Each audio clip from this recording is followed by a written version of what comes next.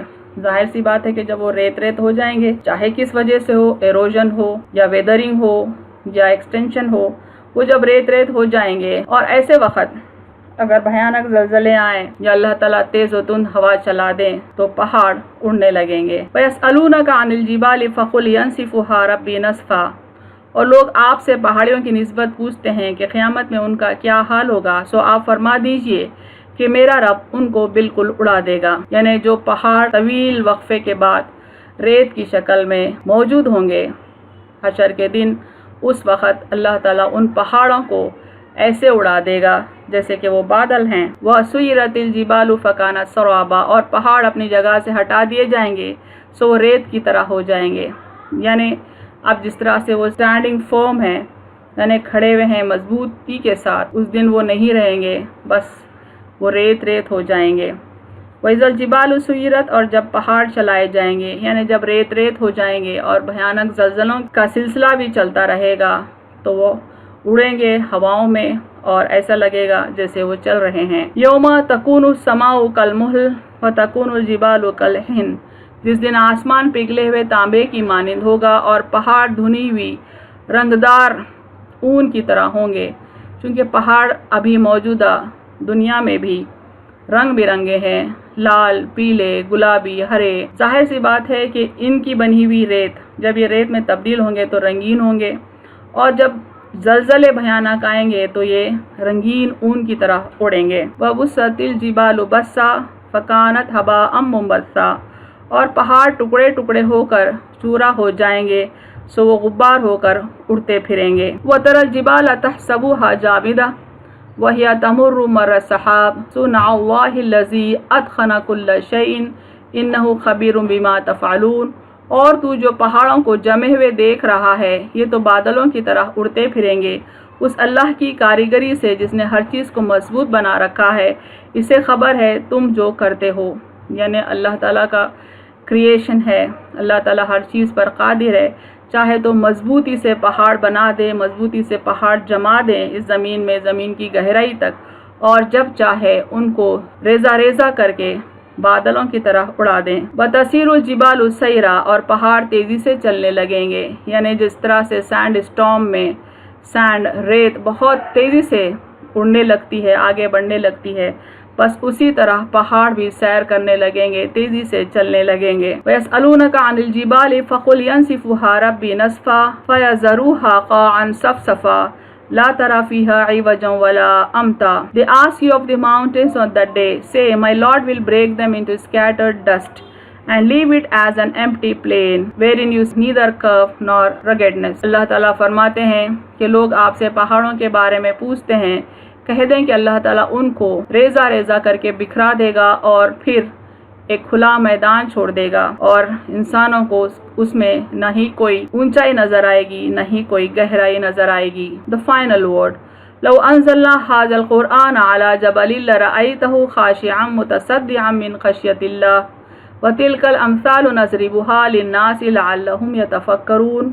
اگر ہم اس قرآن کو کسی پہاڑ پر نازل کرتے تو آپ اسے دیکھتے کہ اللہ کے خوف سے جھک کر پھٹ جاتا، اور ہم یہ مثالیں لوگوں کے لیے بیان کرتے ہیں تاکہ وہ غور کریں. یعنی اللہ تعالیٰ نے قرآن کو انسان کے لیے نازل کیا. انسان کو چاہیے کہ وہ قرآن کا حق ادا کرے. قرآن کی عظمت اتنی زیادہ ہے کہ اگر یہ پہاڑ پر نازل ہوتا تو اس کے عظمت کے بوجھ سے قرآن پھٹ پڑتا، لیکن یہ انسان کیوں بے حس ہے؟ کیوں انسان اللہ کے کلام کا حق ادا نہیں کرتا؟ کیوں اس کو قبول نہیں کرتا اور کیوں اس پر عمل نہیں کرتا؟ کیوں اپنے رب کے آگے سجدہ ریز نہیں ہوتا؟ یہ اللہ تعالیٰ سوال اٹھاتے ہیں، اور اللہ تعالیٰ چاہتے ہیں کہ بندے اللہ کی ان باتوں پر غور کریں، تفکر کریں. وآخر دعوانا ان الحمد للہ رب العالمین.